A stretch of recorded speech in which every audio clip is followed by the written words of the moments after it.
Yes, so hello po. So welcome back ulit dito sa channel ko. So bago tayo magsimula, don't forget to follow or subscribe dito sa YouTube channel para at least ma-update kayo kapag may mga new items tayo na darating dito. So sa ngayon, meron tayo na-assemble na mga Super Uno Light and Super Uno. Super Uno walang, meron pa tayong 5 colors na hindi pa na-assemble. So medyo busy kasi ngayon, kaya hindi na natin magawang i-assemble lahat. Pero meron naman tayong mga sample picture niyan since last stocks. Eto lang kasi inassemble na lahat para at least, hindi, may nabenta pala so kulang pa rin.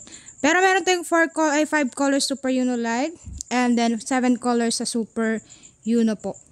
Pero yan, papyaw lang muna. Bale, dalawa yung model natin na dumating ha. Wala yung Super Uno Plus kasi nag-phase out na po. So, ito yung mapapakita natin is yung mga new model and upgraded version ng Super Uno Light and Super Uno. So, unahin natin yung Super Uno Light since bagong model yan. And merong red, white, color black, color green, tsaka yung yellow siya, parang neon green. Tapos yung isa is mint green. Kaso nabenta natin yung mint green. And then, yeah, let's start. So, eto pala, yung Super Uno Light natin is 48 volts, 12 ampere yan. Eto, dito po nakalagay yung mga battery. So, kung makapansin nyo, meron tayong sample dito ng last stocks natin Super Uno Light. Eto, so meron ako dito kasi nga, tawag nito, meron tayong nginat-ngat na isang daga dyan, kaya may iniiwan dito. So, eto yung Super Uno Light na nakaraan. Kaya kung makapansin nyo yung design dati, ayan, so yung, tawag to, fairings niya, and so medyo bulky. Eto naman is straight po. So, eto, balik tayo dito para at least mas makita yung color white. So, dito nakalagay yung battery 48 volts, 12 ampere, pero pwede yung upgrade yan ng 20 ampere. If in case gusto niyo mas matagal malobat, then go for 48 volts, 20 ampere. Pero kayo na po yung mag-upgrade doon. Doon meron kaming dyan, extra, kaso nga lang, baka kang gamitin kasi dun sa may ibang model na naiwan dito. Tapos, kagandahan niya, meron siyang footrest. Ayan, nakalagay po. And then, meron din siyang pedal assist. Etong pedal assist, kahit mag-i-pedal nyo yan, wala po yan epekto dun sa, sa battery. Pang-accessories lang yan in case gusto nyo dumaan sa may EDSA. Ayan, para hindi mahuli. And, sa policy kasi ng China, kapag gumawa ka ng e-bike, para no i-rehistro na yan, kailangan may pedal assist. So, since below 50 kph to, ayan yung speed niya. So, no need registration po yan. Pero at least, kung gusto niyo naman na mas sa mga road sign, mag-apply kayo ng license po. So, hindi naman kailangan na lisensya kasi below 50 naman to. Though, mas maigi pa rin meron tayong lisensya. Maski ako, wala akong lisensya. Pero, planning na, mag-apply po. Tapos, kagandahan yan, meron siyang compartment. So, pwedeng ilagay yun dyan yung phone nyo or yung mga anik-anik nyo na maliliit na small items. Tapos, eto, meron siyang, tawag ito, hook hanger or lagayan ng bag. Ay, hindi na siya yung naka-open la. So, kung ayaw nyo gamitin, i-close nyo na lang siya. Para at least ganyan po. Tapos, eto,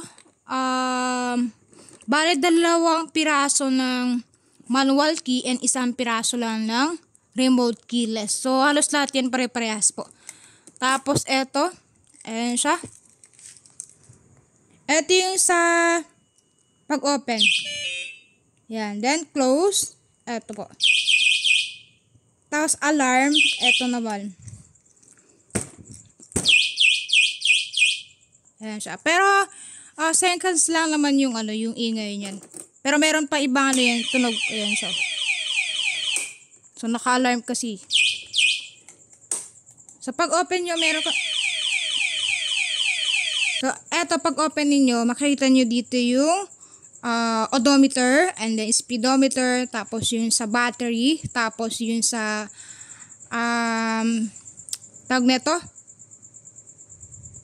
speed selector. So, meron tayong 1, 2, 3 dyan. Since nakapindot yung number 3, makikita mo dito sa may panel number 3. Doon ito kasi meron siyang 4. I think pwede nyo palitan to kung gusto nyo na meron pa number 4. So, meron siyang option dyan. And then, Tapos signal light. Hindi pala. Ito yung sa headlight. Ayan, kung makita nyo dun. So, medyo maano yung CR dito sa labas. And then, ito naman yung sa signal light, left and right. Kung makita, nag-blink yung dito sa my left side. And then, right side po. So, nag-blink naman yung ilaw natin dun. Tapos, yung busina. So, inayos natin yung busina last time na medyo mahina. Ayan siya. So, parang almost same lang sa busina ng motor. Then, yan, 1, 2, 3. Tapos, lever, and then meron siyang free na side mirror. Tapos yan yung panel niya. So hindi katulad ng mga unang-unang model natin na yung malapad and makapal po. Ayan yung tsura niya sa harapan. So yan yung headlight. Hindi po naka-open yung headlight natin So ayan siya. Maliwanag. Then signal light. So meron siyang sound pag inopen yung signal light. Tapos eto yung sa tawag nito, sa basket niya is bakal. So bale sa super unilight bakal po, and then eto yung sa charger niya 48 volts 12 ampere. And then meron siyang nakalagay dito na Uno, so pwedeng ilagay, pwede ring hindi. And then dito yung tapaludo natin. And same lang dito sa color white and color red. Tapos eto tubeless. 14 by 2.50 yung size ng gulong. Tapos, ano pa ba?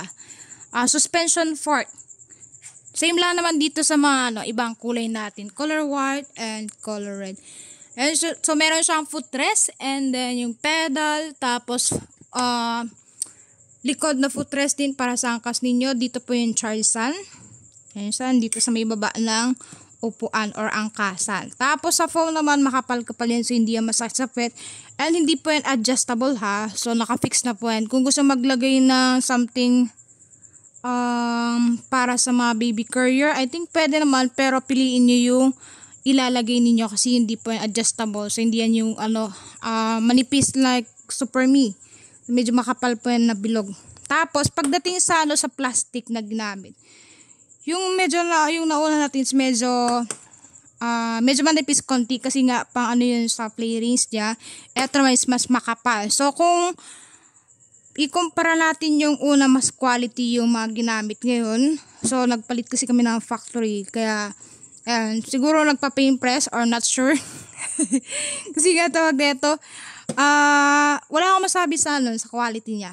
And kung ikukumpara natin Super Uno, almost same na sila ng quality, and yung price nito is same pa rin nung una. Ito yung sa spring, and para medyo comfortable yung pagtalbog, and then tapaludo, dito yung hub. So yung sa magre-request ng na certificate, pwede naman kayong magsabi sa akin. And so kailangan ko lang yung hub motor or yung number niya para at least may lagay natin. Eto wala siyang side stand. So center stand lang yung available. Tinanggal yung side stand kasi hindi naman masyado nagagamit. And para tumaas yung body. And kasi yung una medyo mababa siya and medyo sumasabit sa ham. Ang gandahan nito, medyo tumaas na yan. So, syempre, tinitry ko naman yung ma-e-bike natin bago natin ibenta. And yun yung napansin ko. And hindi na siya masyadong nasabit sa baba. And tumaas. Tapos, same lang, upuan. And then backrest. So pwede nyo palitan to kung gusto maglagay ng top box, kung single naman kayo or wala kayong anak na ikakarga. Same lang dito sa side. Ayan siya.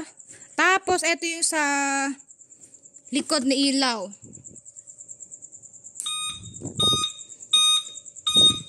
Ayan. So umiilaw po yan. And then ito yung signal light natin sa right side.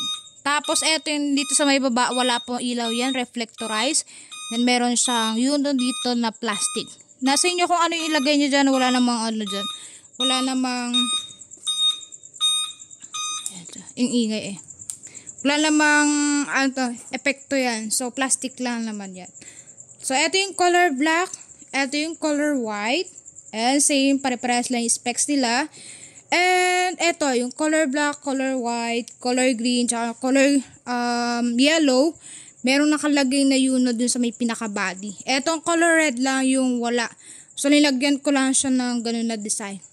Dahil meron pa kasi yung naiwan last time na tawag na to, pang dikit dun sa Unoplus. So maraming naiwan dito kaya nilagyan ko na lang. Pero plain po yan na color red. So mamili na lang kayo kung ano yung gusto yung kulay. Ito yung color red, color white, color black, and yung color neon green or yellow na lang. Kasi meron naman tayo yung kulay green na mint green. So kung ako yung tatanungin kung ano yung mas maganda, syempre eto yung bago. Pagdating sa quality, wala akong masabi. Sa battery, same pa rin. And then 350 watts pa rin siya. Pero ang ginamit kasi natin dito na controller na hindi common sa ibang e-bike is yung modular controller. So modular controller usually ginagamit yun sa mga big bikes or sa 3 wheels or 4 wheels po para mas malakas yung hatak niya. So kung meron kayong dyan, ibang brand, pwede nyo itry yan. Hindi ako nagipagkumpara sa ibang brand kasi iba't ibang specs naman yan. Pero kung ikumpara natin yung bilis or tooling gamit yung modular controller is mas maganda yung performance niya, mas mabilis or mas matulin yung takbo, tapos mas malakas yung hatak niya. So kung medyo may pahon, kaya yan kahit may karga ka or may angkas ka. Pero hindi pa rin siya yung yung pang-ahunan talaga na as in matari. Pas lang talaga, mas kaya niyang dalhin na yung katawan niya. So ipakita yung ginamit natin na controller sa ngayon. So ito yung dating gamit natin na controller. Tapos ito yung bago. So ito yung bagong model natin na sa controller, and bihira pa lang yung gumagamit nito kasi medyo mas mahal siya and medyo mas maganda yung performance niya. So eto siya. Ito kasi yan magaan, eto medyo mabigat. Kaya magkaiba yung performance ng bagong Super Uno Lite, Super Uno sa mga old model natin. Pero parehas naman yan maganda. Do nag-upgrade tayo ng mga e-bikes natin para at least may iba naman and iwas gaya. So eto pala nakalimutan ko. Eto yung sa may battery. So sa battery, kung makikita nyo naka-green, tatlong green, tsaka yung color red. So eto kasi full charge na siya. Pag nabawasan yan, ang unang bubura dyan, eto yung pinakataas. So full charge yan, 100, 75, 50, and then 25.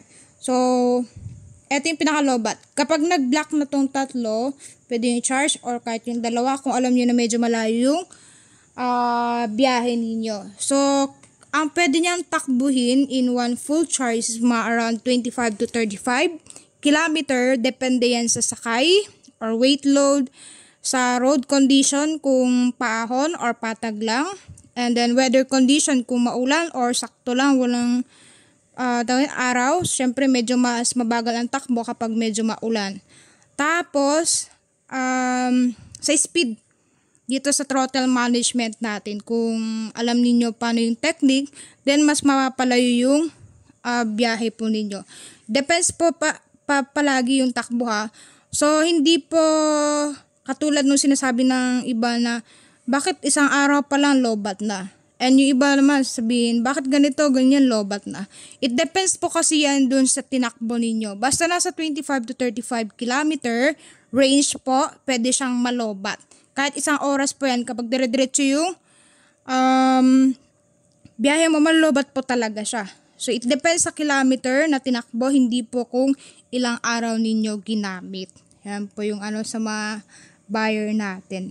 Ilang oras charging? At least 6 to 8 hours. Pero since mas maliit yung battery nito, siguro mga 6 hours kaya na po yan. Kung yung mga 48 volts 20 ampere, so medyo mas matagal siya malobat. Depende pa rin po yan dun sa charger na gamit ninyo, kung low quality or high quality. And yung charger natin, smart charger po yan, so automatic po siya na nag-off pag nag-full charge na. So wala pong problema yan. Meron naman fused yung battery natin para iwas mag-overcharge or tawag dito sumabog. So meron po yan yung fuse dun sa loob para in case kapag may short circuit or something na hindi po madadama yung battery niyo. Yung mga nagtatanong pala kung pwede ba siya gamitin kapag ulan, yes, can be. Ayan po, basta wag nyo lang iluson sa baha kasi nga po e-bike to. So meron siyang mga wire na nakakabit po dyan. And mas maigi bumili lang kayo ng ano yung tawag nito, yung e-bike rain cover. Magkano lang naman yan para at least ma-coveran yung harapan ninyo. Eto waterproof po yan, pero hindi pa rin yan kasi syempre e-bike po yan. So bilhan nyo na lang ng na e-bike cover. I think mga 100 or 200 plus lang naman yan yung buong Or meron din yung kapote na kasama na yung e-bike tapos yung tao. Meron din yung dito lang sa may harapan if gusto mo lang yung harap lang yung matatakpan. Tapos, eto pala, ayan kung nakalimutan ko, pwede na siyang mag-play ng music kasi nung dati wala siyang Bluetooth. Wala naka-built-in Bluetooth. So, I think nagbibigay kami ng free noon na nakabit kaso nga lang nakahiwalay yung wire noon. Kaya kahit naka-close yung e-bike, and nagbabawas pa rin yung battery. Pero ngayon naka-built-in na. Nandun na yun sa mismong panel. Kaya kapag na-off yung battery, yung e-bike mo hindi yan aandar. So pwede tayo mag-play ng music kasi baka ma-copyright. Pero pwede yan. Open nyo yung Bluetooth. Tapos may pangalan yan. I think eto. Kasi 4 yung nandito so hindi ko alam kung kanino dyan. Pero pwede kang mag-play ng music. Kayo na lang yung mag-try kapag buyer po kayo. So sinasabi naman yung yung name nung e-bike kapag sure buyer na. Mahirap na mailapag dito. Baka mamaya may magko-connect dyan tapos takbo yung e-bike, diba? So binibigay yon kapag nabili nyo na yung e-bike po. So far yan lang muna. Weight load na pwede niya or weight capacity na pwede niyang ikarga mga 100 to 150. And kaya kasi yung kapatid ko kasi hinatid ko yun kada gabi or pag pauwi siya. Dati medyo nahirapan ako or medyo nabibigatan ako kapag may angkas ako. Eto parang wala lang. Siguro dahil sa sa tulin or mas mano yung hatak nito kaya hindi ko masyadong nararamdaman yung kapatid ko. Ayan. Pero much better siya yun. Wala akong masabi. And then price nito is nasa 13.5 po. And then pwede nyong bilhin yan sa mga partner natin. Meron tayo sa Cavite, sa San Pablo, Laguna. Meron tayo sa Negros. And then meron din dito sa dito sa may Antipolo, Rizal.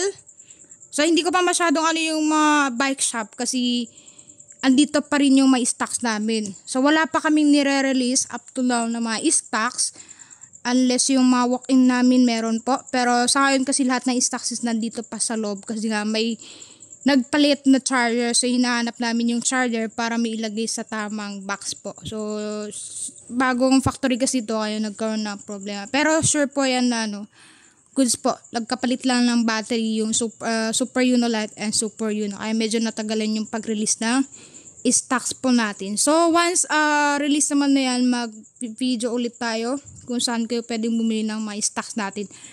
Pero sa ngayon, wala pang nire-release po.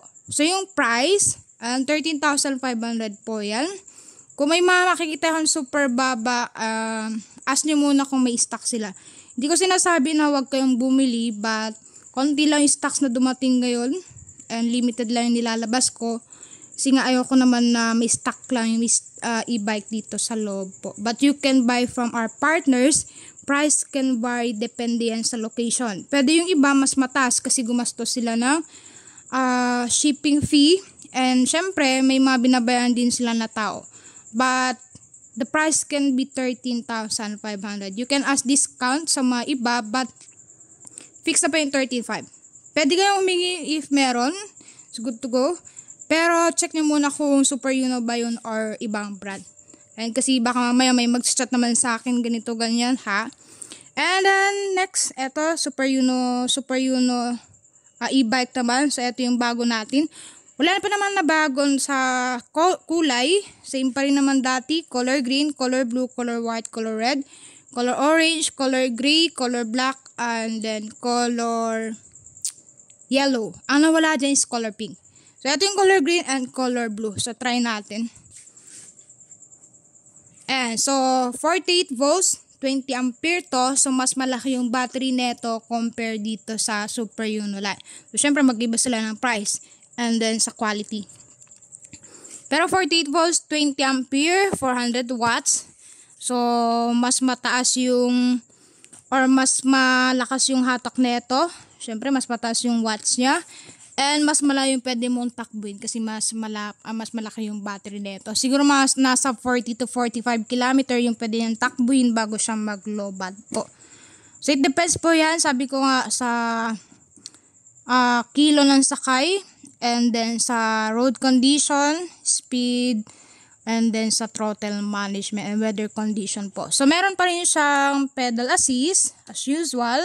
Pwede yung tanggalin if ayaw ninyo gamitin po. So, gulat ako dun. Oh my God. Nagulat ako dun kasi hindi ka-expect kasi sarado kasi to. So, eto nga pala, nakalimutan ko sabihin. Eto kasi meron siya yung NFC. So, dati pa rin na meron tayong NFC. Yun nga. Di ko na-expect na ingay siya kasi naka-open yung alarm. And then, yan. Kung nakita nyo kanina nagbe-blink dito sa baba. So, eto kasi automatic na mag-open yung blinker niya pag na-open na yung bike. And, yawa. Ito ka, kape ka ng kape. So, ayan, kung nakita nyo, nag-open na yung blinker niya. So, automatic po yan na meron. Yun is wala ha. So, tawag na ito. Nawala na ako. Pedal assist, blinker, and then wala siyang side stand. Tinanggal namin yung may stand para medyo mataas yung dito sa baba. And then, pwede na pa rin lagyan to ng side stands kasi meron naman yan lagayan. Depends lang. And then, meron siyang footrest, hindi lang kinabit. Ayan, yung isa yung kulay blue, meron siyang footrest. Pero meron yan. Kakasembol lang kanina. Dito nakalagay yung battery. Kung magtatanong kayo kung pwedeng i-upgrade, yes, can be upgraded sa mas higher na ampere, but wala nang space. Pwedeng lithium, but lead, wala na pong space yan. So, puno kasi yan. Tapos dito meron siyang compartment, mas malapad. Then, susi, 2 piraso susi. Ito yung iba is isa. Pero ito, yan, 2. So, same, manual key. Pangalawa, ito yung sa remote keyless. Yan, natanggal nga yung Ayan, remote keyless. Alarm tayo. So, remote keyless, and then yung pangatlo is yung wala na yung app. So, yun yung napalitan. Kasi yung iba kasi nahihirapan sila na mag-download nun. Lalo yung iba is walang NFC feature yung phone nila. Kaya pinalitan na lang ng mas madaling way para ma-open nyo yung e-bike nyo kapag nakalimutan nyo yung susi or remote po. So, tinatap yun. Through Bluetooth na lang siya. And then, may papagawa kami para at least kayo yung magko-connect dun. At kung hindi yung kung sino-sino. So, bibigay naman yun, ituturo naman sa inyo once nabili nyo yung item po. So, itatap nyo yung phone, and then pwedeng open, pwedeng i-close po. Pwede rin kayo mag-play ng music. So, eto, mas marami na yung features niya, pero ang napalitan dyan is yung speed. Eto, try natin. Kung makikita mo, gumagalaw din yan kapag pinihit mo yung preno. So, naka number 3 tayo, kaya lumalabas yung number 3 dito sa may panel. And ito yung sa battery. Kung yun is 4, ito naman is 5. So, 20, 40, 60, 80, 100. Ito yung pinaka-low-bat, ito yung full charge. So, 1 red and then full white. Pag nabuhas yan, ayun, nag-gray ata to or nag-black. And then yan, speedometer and then odometer. So, I think ginamit ko itong pang testing lang. So, naka 0.1 kilometer tayo, and then yung volts or yung status ng battery. So, eto, not sure ano ba yun.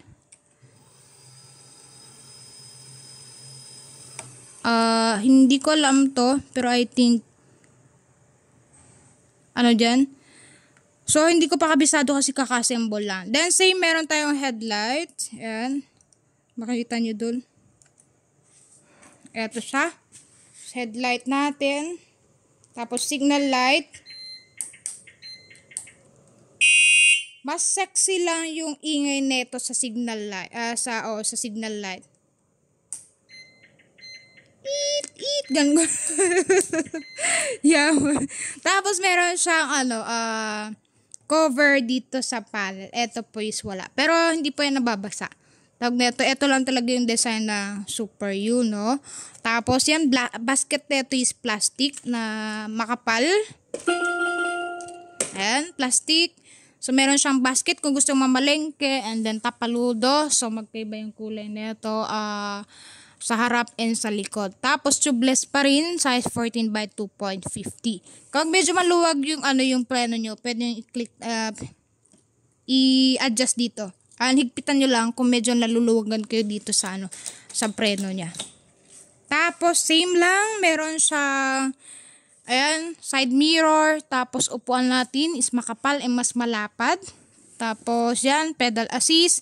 And then, footrest sa likod. Then, spring. Tapos, dito din yung charge stand. So, andito lang sa likod. Sa likod naman, yan, same lang. Meron siyang back support. And then, ilaw natin. Try natin to. Yan siya. Tapos, signal light. So, nag-self-service tayo dyan. And, signal light, then yung blinker. Tapos, makikita mo, tumutunog yung signal light. O, diba? Wala na. So, inayos natin yung, yung busina. Para at least marinig naman kayo. Nahulog kasi yung susi eh. Ito, tinanggal na din. So, same lang, color green, tapos yan yung itsura niya pag inopen po yung Super U. Pwede kayo mag-play ng music. Tapos, on and off using your phone, remote, and yung manual key. So, ang pwedeng takbuhin 40 to 45 km, 400 watts po yan. So, mas malakas yung hatak niya, and medyo mas malayo yung pwede niya takbuhin po. So, as usual, hindi rin kailangan ng lisensya dyan. And, tawag neto, pwede rin naman kayong mag-apply or din na lisensya. Kung gusto nyo lang naman, para at least mas kayo dun sa mga road signs sa labas po. So, meron tayong ibang kulay yan, color blue. And then, pa may ibang kulay? Basta 7 colors yan. Pero, color black almost sold out na. And ilan na lang yung stocks natin kasi nga, naka-reserve na yung mga iba dito for wholesale sa mga partners natin. So, kapag naubos, pwede kayong bumili sa kanila. But always, check po kung Super U na ba talaga yung binili nyo or ibang brand. Kasi marami na tayong copycat. Ayun yung pag may mga bago dito, after a month, meron ulit lalabas dyan. Though medyo mas mababa yung price, but hindi po same ng quality. Respect naman kung ano yung gusto niyo kasi depende naman yan sa budget. Pero kung hanapin niyo yung same lang nito, check niyo po yung mga specs niya. So, pagdating naman sa price, ayan, Super U is 13.5. Ito naman, kahit nag-upgrade tayo dyan, wala pa rin price increase. So, same pa rin, 16.5. And then, wala akong discount kasi yun na talaga yung price and hindi na ako nagdagdag pa ng price. But, as I've said po, pwedeng tumaas po yung price niyan kasi super naman yung quality and yung specs. Sa may iba siya pwedeng mas mataas kasi nga sabi ko, depende po yan sa location and depende kung may mga expenses sila like shipping fee and yung tao po. So hindi po yan pare-parehas but the price is 16.5. Then pwede rin kayong cash, GCash as mode of payment or bank transfer. Or installment through home credit kung wala kayong sakto na cash na pambayad. So, meron naman tayong available dito na home credit. Kailangan nyo lang na home credit account na approved with a credit limit na sa 40,000 to 50,000. Then, at least 2 valid ID para pag hindi pumasok yung isa, meron kayong isa na ID na pwedeng gagamitin. Then, at least 30 to 50% na down payment. Kaya ako nire-request yung medyo mas mataas na down payment para hindi kayo masyadong maanuhan sa monthly, monthly payment ninyo. Kasi syempre, mas maliit yung down payment nyo, mas malaki yung magiging interest dyan. So, I always advise naman, kung may cash, then go for cash. Kung ayaw nyo magbayad ng interest. But since walang cash, and then kailangan nyo na e-bike, then go for installment through home credit. Yan, babayaran nyo na lang either 6 months, 9 months, 12 months, 15, 18, and then 24. So, kayo po yung pipili nun. Basta computation, I always remind, mas may pumunta na lang dito sa shop para at least dito ka na lang po explain. So, kailangan nyo pumunta dito sa shop para may process yung application niyo. Pag approve, then pwede nyo pong iuwi. So, meron na Super Uno Lite, and then bikes, pwede rin ipasok yan sa home credit. And then yung big bike natin. Big bike natin, available pa yung isa. So, andito naman. Ayan, Super Uno Lite, tapos yung mga big bike. So, meron tayong dalawa dito. So, meron kasing may-ari niyan. And deliver na lang. Kung nakita niyo ibang videos ko, ayan siya. So, e-bike din po, hindi yan electric. Doon sa labas yung sample. So, eto naman, 72 volts, 20 ampere or 40 ampere. Depends po kasi yan sa buyer kung ano yung pipiliin niya. And then, can be upgrade naman to lithium. Tapos, 3,000 watts. Pwede yung upgrade ng 5,000 watts if gusto nyo pa na mas mataas na wattage. And then, yan. So, hindi ko rin naman masyado yan kasi tatatlo lang yung piraso natin. Then, tawag nito dalawa is for our partners, and yung isa planning kong personal lang or pambenta. So, sa yan lang muna. Thank you, and don't forget to subscribe dito sa YouTube. Minsan lang ako nag-vlog kasi nga busy din sa bike. But you can message me sa my page ko sa JL Antelope Bike Shop or JL Antelope Bike Shop if meron pa kayong question. So, sa bikes, we deliver nationwide. Sa e-bike, usually sa around Manila and nearby province. But kung medyo malayo kayo, pwede kayong bumili sa mga partner namin. Nakapag-deliver ng nationwide po. Saan kasi is more on Manila and nearby. Then, yung mga wholesaler na po yung nagde-deliver sa mga medyo malalayo. Well, so, thank you and God bless. Please ride safe. And if my question, message me as I've said. Or tawagan nyo na lang ako sa number ko. Available din ang wholesale and retail. Yun nga lang, pa-sold out na yung stocks natin. Ay, naayos kasi nga, nagkapalit yung charger. Kaya medyo natagalan yung pag-release ng my stocks. But once na-release na, you can buy from our partners. Sabi ko, meron tayong Cavite, Laguna, Rizal. Tapos, I'm not sure kung may Marikina and Negros. Tapos dito sa Muntinlupa, ayan, meron. Muntinlupa is ako, kung nagre-release. So, isang partner natin kada location. Pero I think yung iba is meron dalawa. Depende kasi yan. So thank you and God bless. Good night. Ayan, abang-abang na lang if may mga new stocks tayo. So, bye-bye! So, eto pala, nakalimutan ko. Eto lang yung itsura ng big bike natin. So, eto yung Pirelli Sports e-bike. So, hindi ko lang ipakita. Nakalimutan ko. Pero, yan yung itsura niya sa personal. Ayun, patalikod. So, ipakita natin para at least makita nyo. So, tatlo lang yung nirelease natin dyan. Kung gusto makita, pwede kang pumunta dito sa shop. So, gabi kasi kaya yan hindi makita. Pero, super ganda nito. Kung marunong lang talaga akong kaya ko lang talaga buhatin to eh. Ako na yung gagamit ka. So, yan. Muna tayo. Mag-aral muna tayo din sa mga motor. Pero e-bike kaya ako naman. Medyo mabigat kasi malaki yung katawan nito. Kaya pakabalaglag yung matres natin. So yan po. Pirelli e-bike. And then 72 volts, 20 ampere yung nilagay namin. Pero pwedeng ilagay yung 40 or 45. Meron naman tayong mga extra dyan. Depende kasi kay buyer yan. And then 3,000 watts. Upgraded. You can upgrade din if want ninyo. So, thank you and God bless. Good night. Bye-bye. Ting ting.